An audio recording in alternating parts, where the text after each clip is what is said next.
is this? This is the Write With Me live stream number 21. I'm working on Island Dawn on Maui. It's one of my Maui Desire Romance series, or my Maui Desire Series, where I write romance. I also write thrillers as AaronRLinsdau.com. You can see the posters back here.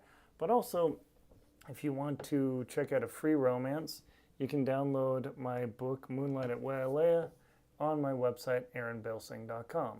Today I'm going to be dictating chapter 28, looking at my notes here on my iPad, where I'm going to dictate my book, and that's how I write almost all my books, is using dictation. Going to put my headset on here, and my voice is a little raspy, unfortunately. It's been quite smoky here in the inland northwest. Makes it a little bit difficult to do that, so I will do my best. I don't want to lose my voice, because my voice is how I write. It's kind of been a thing. Alrighty. Alright, the future, chapter 28. And Mara and Dean are working on the house. Things are going well. They had their love scene a couple chapters ago. And by the way, I'm posting more videos on my dictation sessions on my YouTube channel. Check out links below. They're in the regular videos, not the live stream videos. So if you want to see even more chapter dictations, please go check those out. I've got a lot of them, and a lot, like, I don't even know, 18, 20, and then I've got maybe like 70 to load. So I've got a lot of stuff to load. Super exciting. So let's get into it, shall we? Okay. The good days, the future.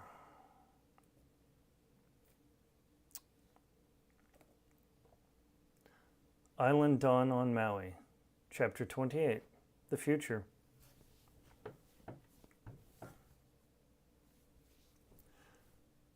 Standing inside Glenn's home, Standing inside the cool air in the morning in Glenn's home, Mara and Dean looked over the property plans that they had gotten from Calvin.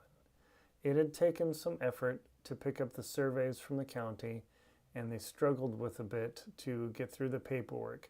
Fortunately, Calvin was capable, and he knew a couple of people at the county office and was able to get them. Now, Mara and Dean could really see what they had on paper from the air. As they spread the huge sheet of paper across the table, they began marveling at all that they didn't even know was there. Mara said, "Oh my gosh, Dean, I had no clue that there were other outbuildings buried in the jungle. I mean, 5 acres isn't that big, but I thought we found everything." Dean glanced over the paper and rubbed his fingers over the cool, crinkling sheet and said, "I'm absolutely shocked too. I thought we walked the whole property. I think we need to go on a little bit of an expedition." Now I can see why the appraiser didn't hit as high as we expected versus what Kenji said from what Glenn said. So I bet you there's a lot more to this. Shall we go on a little exploration? Sure thing. But first let me take a photo of this so we don't get totally lost and trash this county paper, Mara said. She whipped out her phone and took a couple of snaps of the plans of the property, and that way they could navigate as they went. In a few minutes, they clomped down the wood plank steps on the property and began walking around.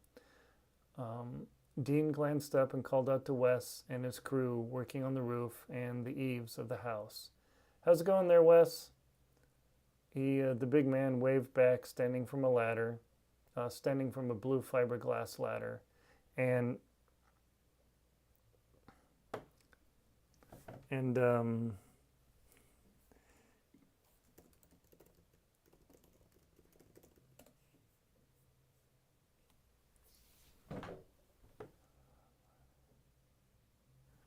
he said, "The crew should be done with the eaves and all the repairs in a couple days. Hopefully that's okay." Mara looked up and down at the sawdust and destruction First, she walked up to the boards disheartened, looking at what had been torn off the house. But when she stomped on them with her hiking boots, they immediately crumbled into dust and termite droppings. She jumped back, looking at the wood, and said, "Oh my gosh, this looks like some rotten wood out of the forest on one of my hikes in northern Cascades. I can't believe it's this torn up." West looked down. "Hey, I found one of those termite pieces of wood." "Is everything this bad?" Mara called back. West shrugged. "Not exactly sure. We're just finding as we go, and Dean already authorized us to tear those things off when they're bad." Mara snapped around and looked at Dean, and he looked at Mara with his eyebrows raised. She thought about lashing out for a moment because he had made some authorizations that she wasn't aware of. She beckoned him to continue walking towards the jungle paths that they had carved, and once they were out of earshot, Mara said, "Dean, I thought we were supposed to work together on this thing. I mean, you didn't tell me that they're going to start tearing off boards." Dean looked at her up and down and thought for a moment before responding. Said, "You're right. I suppose I should have asked you, but the wood is literally rotten. There's nothing to do. It needs to be replaced. But I want to know the budget and where we're going with this," she replied. "I mean, we need to manage this. We don't have infinite money, and you said yourself, all of your money is tied up, and look at me. I still live in boxes." Dean could hear the irritation growing in Mara's voice. He reached out and held her shoulder and said, "You're right. I should have asked you. I knew everything needed to be replaced, but I just wanted to get things going. You were tied up in meetings until almost 10 a.m., and with those guys standing around, we're paying them whether they're working or not." Mara licked her lips and flexed her shoulders a bit, breathed in the cool morning air that was turning warm, and then breathed out as she heard the yellow birds chirping in the nest not too far away. "All right, just, I guess I'm never been used to this level of effort. I'm kind of afraid to go check out these other little outbuildings." Dean shook his head. His t-shirt, his Hawaiian-style red dirt shirt from Kauai flexing across his broad chest, and he shrugged and said, "That's unfortunately the way it's going to be. If we don't get the basic stuff taken care of, we'll never get out of the hole. And whether we rent this place out or turn it into something or even sell it, I mean, I don't want to lose $1.5 million. I'm sure you don't either." And Dean looked down at her and tilted his head, tilted his head in a concerned way with his eyebrows raised, saying, and he continued, "Look, I know this is super hard. You've never been on a major construction project from what you've said, right?"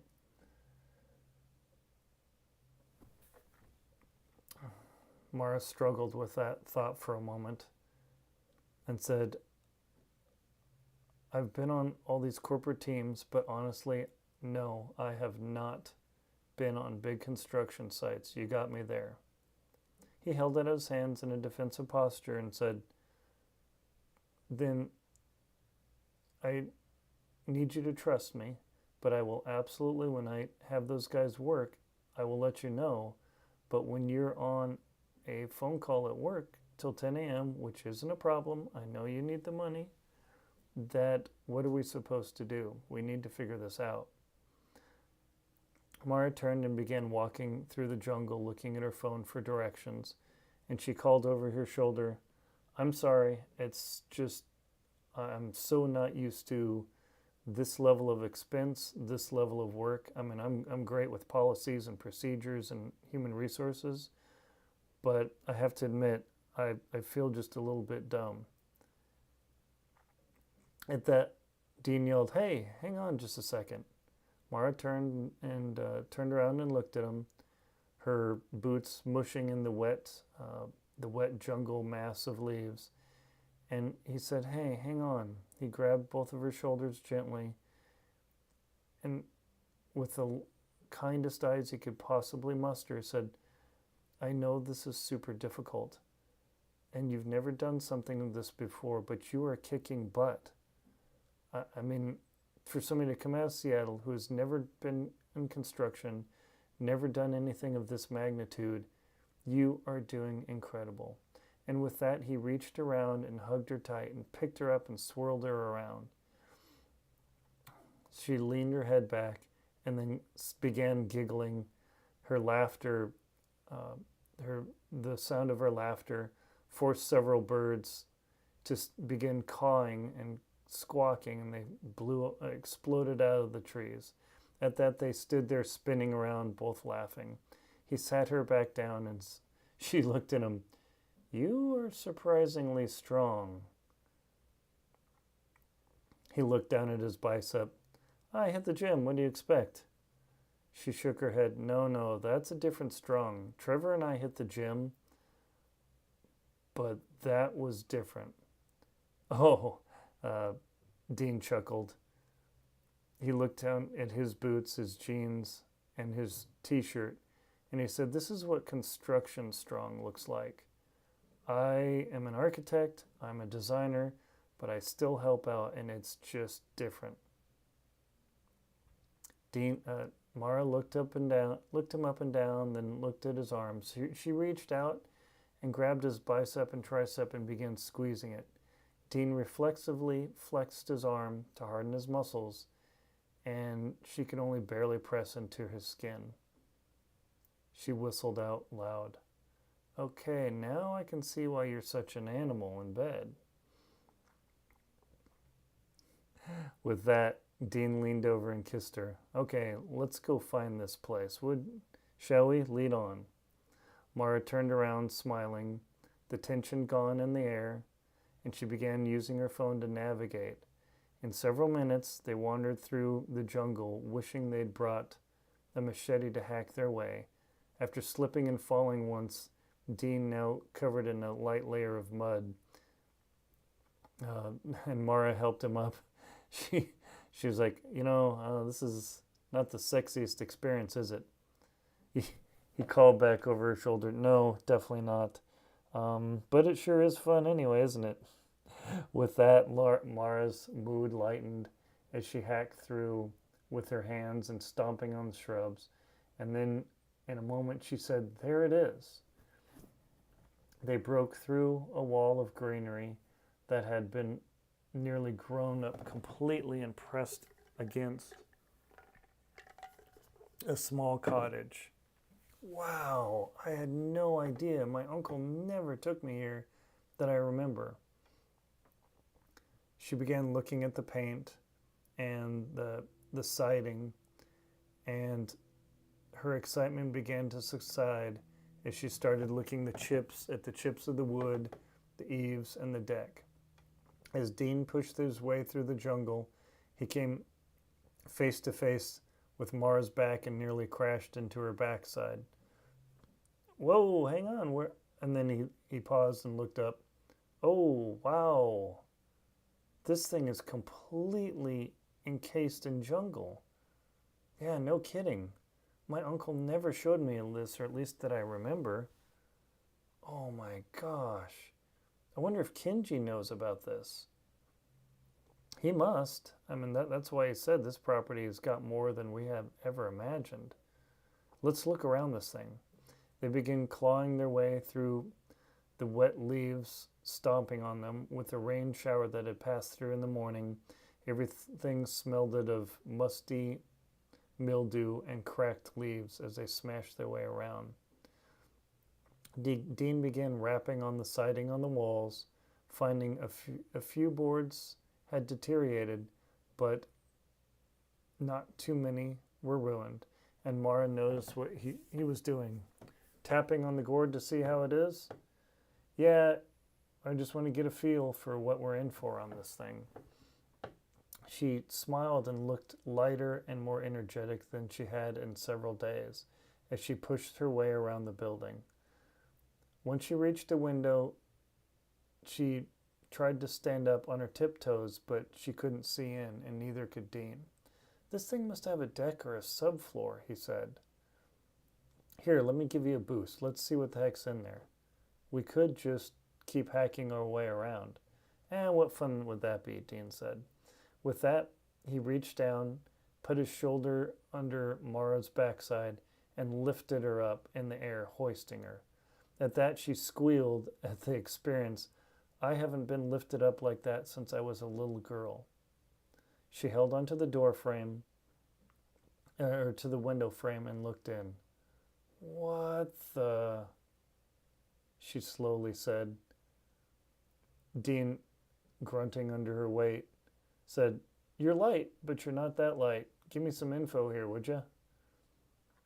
Thanks. You're supposed to say, I weigh like nothing. Well, there's furniture in here. This place looks cute inside. Let's find the entrance. With that, he slipped her down off of his shoulder and dropped her down, gently holding onto her waist. She looked around. That was impressive. Did you work for the cheerlead, or were you on the cheer squad or gymnastics? He said, Nope, just a lot of bags of Portland cement. With that, she shot him another look. Really? I'm worth a bag of cement? He waved his hand and shooed her on and said, All right, enough comparing yourself to a bag of cement. You were way sexier than that sack of paper, or that sack of cement I used to haul around.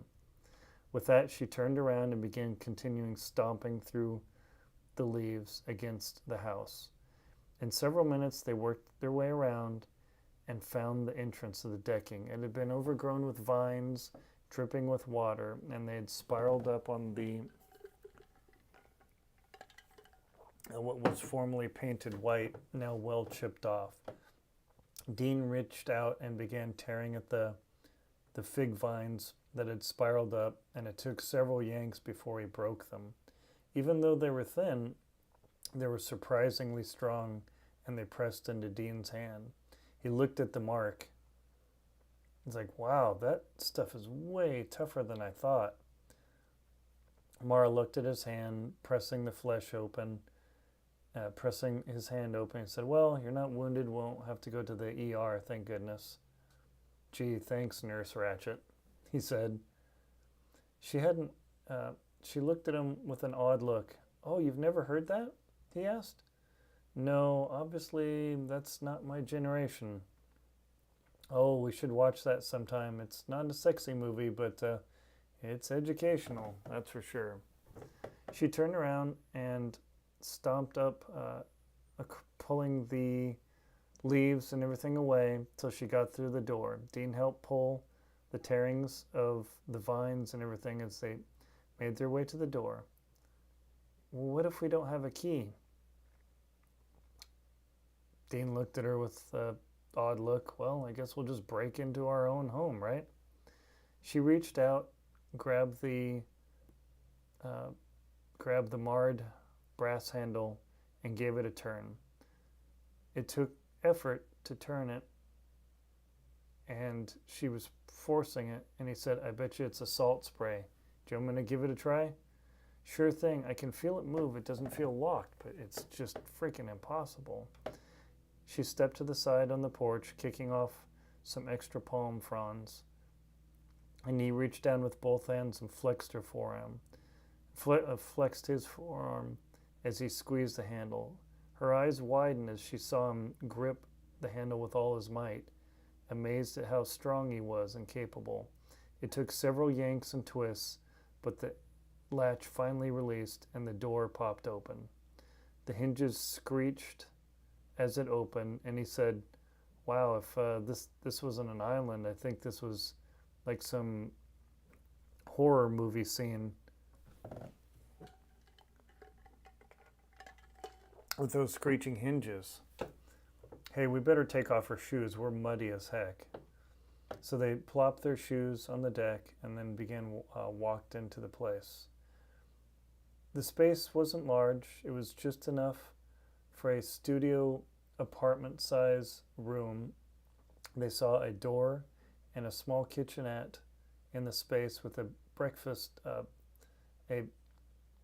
teakwood breakfast table with formica counters and an electric stove with a small sink, a stainless sink, and a Delta chrome faucet. Well, this is something right out of the 1980s. Mara walked up to it and then turned the faucet on, just trying her luck. Well, at least the water shut off.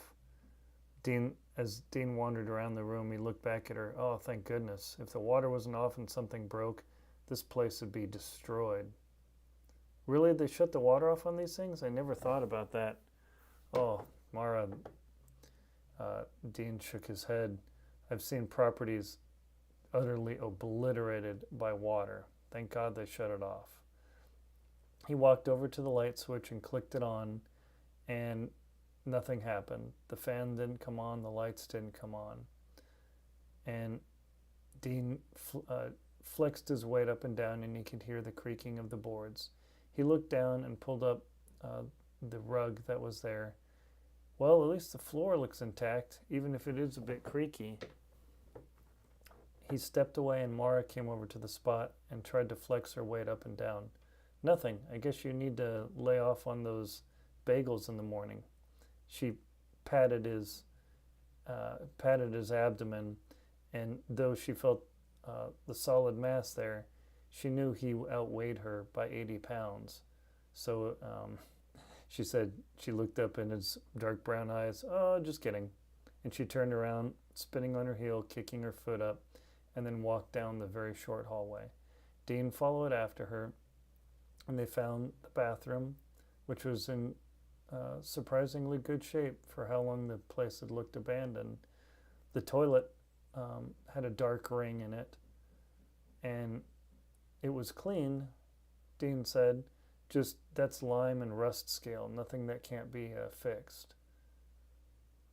The sink with its formica top was just covered in dust, and the small shower with the frosted glass looked like it was in shape.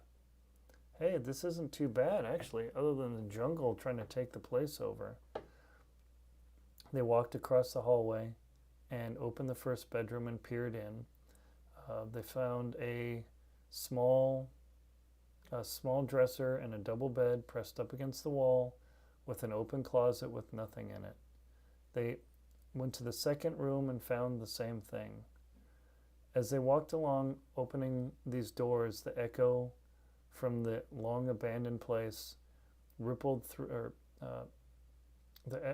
the clatter from the doors echoed through the building, making it feel unalive, as though it had no love. Mara asked Dean, hey, hang on just for a minute. Let me open and close the door. She clattered the two-panel door open and closed a few times, and then she said, do you hear that echo? Yeah, of course. That's the echo of a place that hasn't had love in a while. Dean paused and looked at her quizzically and asked, how so? There's something about a home, when it doesn't have people in it for a while, they become sad. Ooh, are you getting philosophical on me? And she said, no, it's actually a thing. But this is incredible. I mean, what if we cut the jungle back, cut a path through here? I mean, this literally could be like a rental, couldn't it? At that, Dean stopped and turned around and looked at her. He raised his eyebrows and said, a rental? With that, Mara looked at the floor and scooted her socks back and forth against the runner rug. The old worn beige runner rug, and she looked up back at him and said, I did say that, didn't I? Dean pursed his lips and said, hey, you, not me. You're starting to get a vision for this place, aren't you? With that, Mara walked up to him, hugged him tightly, and then walked him into the main room, stood up, put her arms out, and began spinning around slowly, breathing in and breathing out. Dean silently watched her do her pirouette, and when she stopped, she opened her eyes and looked straight at him. This feels just like the apartment that Stephanie and I live in, but without the cardboard boxes. And the best part is, it's in a jungle. How cool is this?